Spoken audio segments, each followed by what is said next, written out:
নমস্কাৰ মই তৰালি দাস আৰু সমূহ অসমবাসী ৰাইজক মোৰ ফালৰ পৰা বহুত ৰঙালী বিহুৰ শুভেচ্ছা জনালো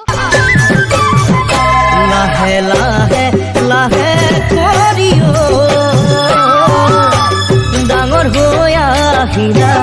দেহৰ গঠন খনালা চকুলৈ চালে কিয় লাগে কৰা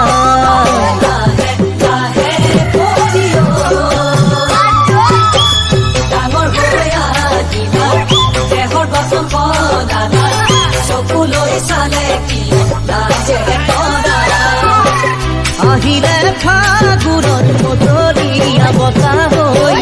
জাগিছে মোৰ মনত তোমাক পোৱা গৈ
সকলোৰে জীৱনলৈ ৰং কঢ়িয়াই আনে তাৰে কামনা কৰিলো নমস্কাৰ